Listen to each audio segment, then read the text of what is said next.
kinakailangan maipakita natin, lalong-lalo na kung talagang may lalabas nila, yung listahan ng mga ghost projects, may admission na sila, gusto kong makita, para doon pa lang, papanagutin na natin kung sino may kasalanan. Kasi ghost ito eh. Totoo po. Ghost ito. Hindi po pwedeng walang managot dito. Siyempre, susuriin natin.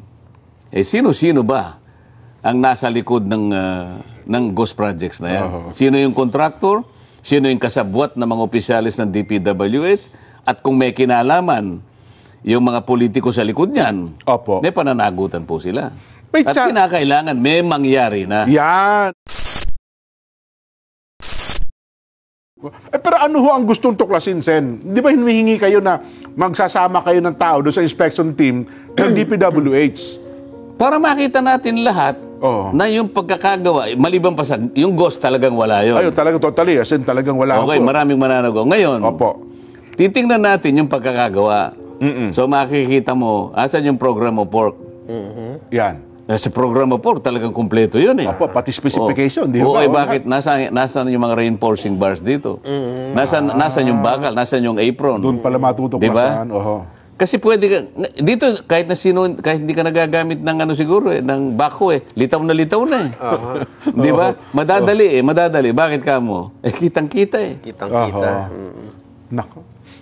Yun pala. So, ang ating mga pangkaraniwang mamamayan, Sen, madali pala makatutulong at madali na lang matutuklasan kung ang isang proyekto unang substandard. Ang sinasabi natin, dahil ito po ay napakalawak po ng pinaglatagan po ng lahat ng mga flood control projects. Nationwide dyan, Sen. So, sa susunod na hearing kasi, ang aking inihingi kay Secretary Bunuan, lahat na ng flood control projects sa ganitong mga probinsya, ibigay mo sa amin. Para makita natin. Kasi naka-geotag naman yan. Makikita natin yan kung may nangyari o wala. Tapos titingnan natin yung kalidad ng pagkakagawa. Kung saan ayon dun sa program of work, may program of work yan eh. Pagkatapos yung specification ng mga materials, madali naman eh. So pag binungkal mo ng konti, wala naman ay kawayan. Paano makawayan ang nilagay mo? Ito naman, wala man lang. Dililista na natin. Talaga sa laula ang pagkakagawa. Papapanagutin mo lahat ngayon. Sino ang contractor? Bakit pinayagan ng DE? Yung mga project engineers nasaan? Yung mga project managers nasaan? Hindi ba?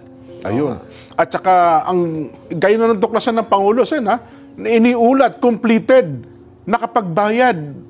As in totally ghost. Kaya ang pinitataka nila, paano nakapagbayad? Paano na-aprobahan ng tauhan ng COA sa field? Hindi lamang yan. Alam mo, yung mas malalim dyan. Ang contractor mismo, yung district engineer. So, tingnan mo district engineer ang contractor. Sabi may sariling kumpanya po siya, gano'n? Hindi, hihiram siya ng hihiram siya ng lisensya. Kaya isa sa 15 dyan, nagamit. Kaya magtuturuan na yan eh. Tingnan mo. DE ka, alam niya second engineering district.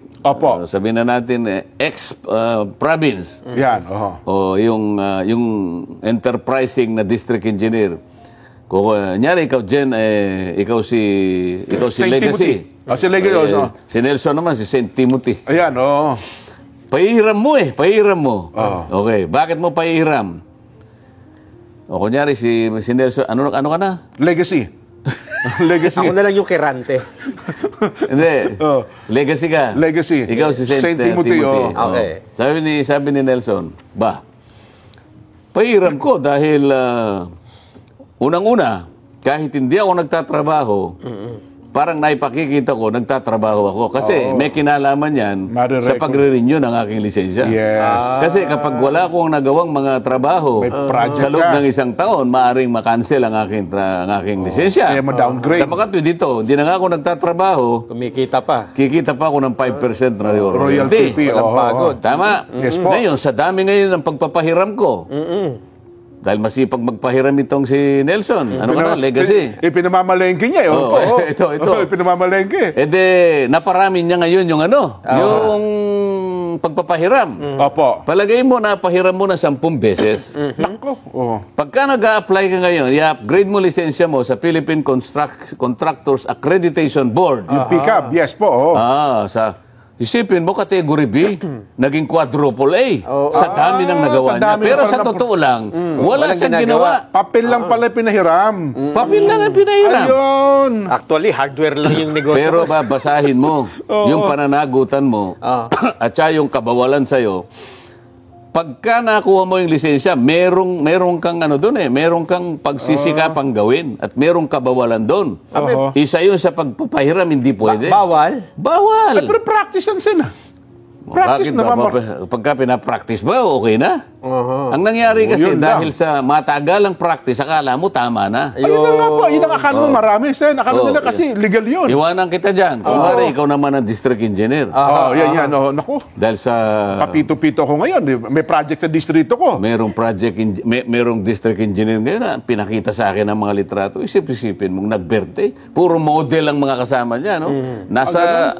Nasa isang isang magarang sasakyan Parang artista band, ganun. pagkatapos makikita mo yung lugar pati pagkain talagang pati yung motor, pati yung bisikleta niyang mga mountain bike na tigi 1 milyon ang isa. Bike pa lang ho yun, ha? District engineer lang ito, ha? Okay, ngayon. Bakit siya nakakaginhawa na bakit siya kumikita ng marami? District engineer siya. Siya yung gagawa ngayon. Merong equipment ng district. Okay. Opo, gamit ng gobyerno yun. Gamit ng gobyerno, gasolina ng gobyerno, taong gobyerno, lahat ng resources ng gobyerno. Siya pagkatapos siya yung gumawa ng program of work. Pagkatapos siya yung mangungulekta. Nako. Siya ang bagman. Nako. Sabi niya, sir, ito po yung bahagi po ninyo, sir. Distribute. Ganon. Anong klaseng... Kaya sinasabi ko sa kanila, ako hindi ko kayo bibiruin sa sinasabi ko sa kanila. Huwag kayong mag-i-smarte rito. Pareho tayong, walang smarte rito. Magtapatan tayo, sumagot kayo ayon sa tinatanong ko, di ba? Opo. Yun lang, ganun lang kasimple. Pero di ba, Sen, ang district, mayroong limit lang ang parang may yan, di ba? Kung district ka, ito lang ang presyo mo, tapos kapag ka malaki, parang 150 million, pag 150 million pataas, regional director, etc., hanggang national.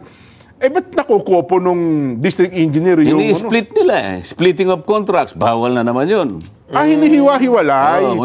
Kunwari 500 million yun. Opo. Gagawin niya 50 million. 10. Kaya pala nagtataka din Kaya ng pala Pangulo. nagkakaroon ng Bakit bawat pare-pareho? barangay, pare-pareho ng presyo. Ini-split lang. Para maiwasan na maabot yung threshold. Kung minsan naman, dahil nga hindi po pwede sa kanya, dahil hanggang 100 lang siya, 150. Yun namang enterprising na congressman. Pupunta sa DPWH. Gagawa siya ng sulat doon. Boss, kailangan ko nga niyang ganito, ganyan. Pe-pressure niya yung ganito. Sige, si Yusek naman, siyempre, congressman yan. Siyempre, Ganyan. So makikita natin kung sino-sino Nako. ang lahat ng mga katauhan na gumanap ng sari-saring papel para sa ganun po yung pera ng Pilipino ay maisabulsa nilang lahat.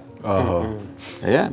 Isang bagay sa kasi doon sa thread, marami po social media, ang lagi nilang sinasabi, San Dante, may mangyayari ba naman dyan? Kasi ang dami na po namin napakinggang investigasyon ng Blue Ribbon, lahat na ng klase ng Wala ribbon. naman napala, di ba? Lahat na po ng klase. Bibigyan na kita muna ng sample. Sige nga. Alam mo po ba, Sen, Jen, natatandaan mo yung Senate investigation sa Makati na yung parking? Makati parking? Yes. Diba tagal nilang hiniring ni na Senador Trillanes yan? Nako. Na yan may 2.2 billion. Nasira ang political career ng mga binay dyan. Yes. Dahil siya tatakbong nun Yes, presidente. Mataas na rating At dahil sa inaraw-araw sila, bagsak ngayon si Binay. Yes. Kinasuhan siya ngayon sa Sandigan Bayan. Lumitaw na ngayon ang resulta ng Sandigan Bayan. Alam mo ba? Guilty. Dahil ang daming pinakitang ko. Ang daming matitibay na. Pinawalang sala po. Yun lang. Jojo Binay. Junjun Binay. At iba pa sa kasong malversation of public funds. May falsification of public documents pa. Ayun. Nabigo daw po ang prosecution na patunayan ang kanilang pagkakasala beyond reasonable doubt. Wala rin kahit anumang civil liability. Ang tindi nito. Ang naging problema, sabihin, naging damage lang kaya, no? Nasira ang kanyang political career. Political career niya. Nagtagumpay din yung mga kalaban niya. Ayun nga.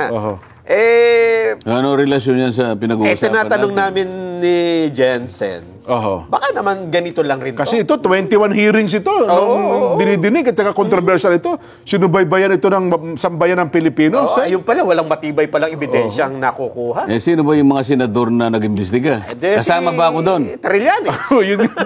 Yun na nga po, Sen. Kaya ang tanong nila ngayon, Sen, sa inyo. Marcoleta ang apelyido, hindi naman Trillanes, ha? Oo nga, bagay. Tama din naman kayo. At saka ang kasama nyo, Lubao at saka Subarjan. Ayan ang sinasabi natin.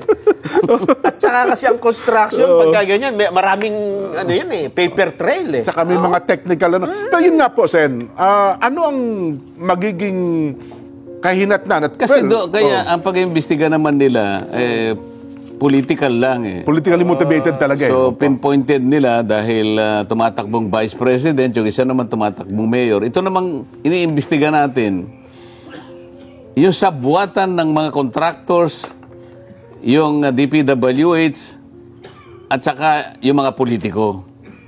Iba naman ang konteksto nito eh. Iba ang konteksto nito. Kaya kinakailangan maipakita natin, lalong-lalo na kung talagang may lalabas nila, na talagang meron na tayong listahan ng mga ghost projects, may admission na sila, gusto kong makita, para doon pa lang, papanagutin na natin kung sino may kasalanan. Kasi ghost ito eh. Totoo po. Ghost ito. Hindi po pwedeng walang managot dito. Yung ghost, Sen, talagang walang kaano. Yung mabuti-buti pa yung substandard, at least medyo mababawi mo na konti. Well, may nakita ang tao, pero yung talagang totally ghost, yung 55, talagang, yun, grabe, Sen. Walang kapatawaran siguro yun. Kaya nga, yun lang. Kaya, yun lang makakita tayo ng mga, palagay mong may 10 ghost projects tayong nakita. Palagay mo lang, ano? Doon pa lamang, ay meron na tayong may lalatag na mga bagay-bagay para sa ganon ay yung nasayang na pera magkaroon naman ng kapupuntahan kung ano man. Unang-una, siyempre susuriin natin, sino-sino ba ang nasa likod ng ghost projects na yan? Kailangan, sino yung contractor, sino yung kasabwat ng mga opisyalis ng DPWH, at kung may kinalaman yung mga politiko sa likod niyan, may pananagutan po sila. At kinakailangan may mangyari na. Yan, opo, Sen. At ang tanong pa na dyan, may chance ba kahit papaano, Sen, makabawi man lang ng pera sa mga yumaman dyan? Kung talagang ghost? Opo. Ito nga, halimbawa, napatunayan natin ghost. O di wala na tayong debate tungkol dyan. Opo, yan, halimbawa, O ano ang kinakailangan dyan? Ibalik po ninyo yung pera sa bayan. Di ba? Pwede ko gawin yun. Kasi nagastos na namin. Wala na ho yung pera eh. Bakit? Wala ka na bang pera para ibalik mo yun? Hindi ko naman sinasabi yung perang meron ka, ibabalik mo yan.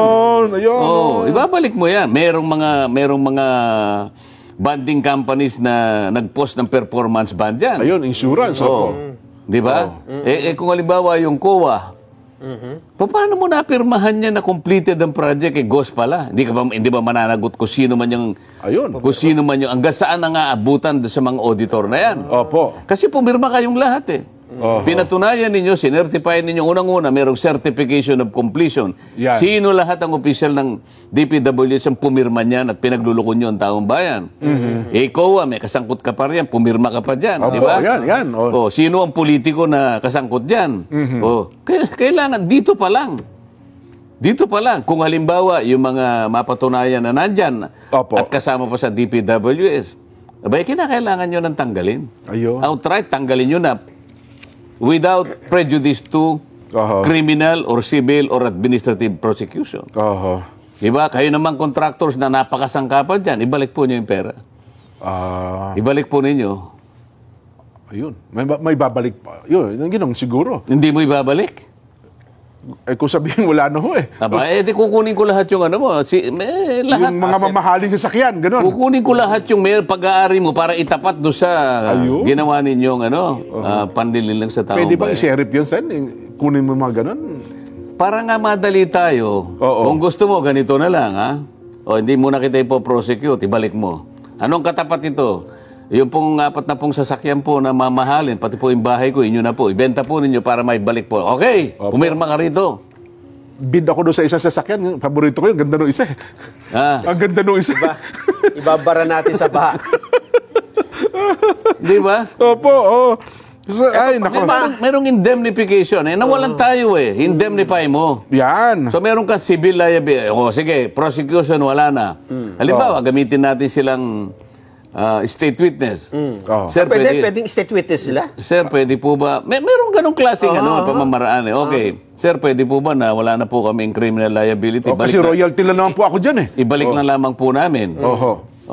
Ibabalik nyo. Sige, balik. Yan. Pero itong mga empleyado na tanggal lahat yan. Ayun. Pero meron kayong pananagutan sa batas. Kasi baka maging General Sen, naku, General Son, royalty lang po kami dyan 5% lang po kami. Ang kumitan ng malaki kahit na 5 centimos lang yun, pumayag ka na ayun. Kasangkot ka dyan Hindi nyo may palalabas yung multo na project na yan kung hindi ka sumasaw dyan. Kaya nyo napalitaw na may project kahit wala dahil magkakasabwat kayo. Nako. Tigil-tigilan nyo na. Sabi nung isa, Jen, sabi niya ito, may nag-text sa atin, Jen, alam mo bang namatay ang negosyo ko dyan? Kasi wala akong pang 3% advance sa miyembro ng BAC. Kapag ka-BAC pala, Sen, para makuha mo yung proyekto, advance mo agad 3%? Ganun pala yon. Buti 3% lang siyang panahon niya. Siguro matagal na yan. Kaya daw nasira yung negosyo niya. Ngayon 5% na Advance po? Oo. Kung ay, grabe. Para lang makuha ng isang negosyante. Makinig kayo sa susunod na hearing. Ganun po. Para maglabasan na lahat yan. Anyway, Sen, merong isang mahalagang ahensya ng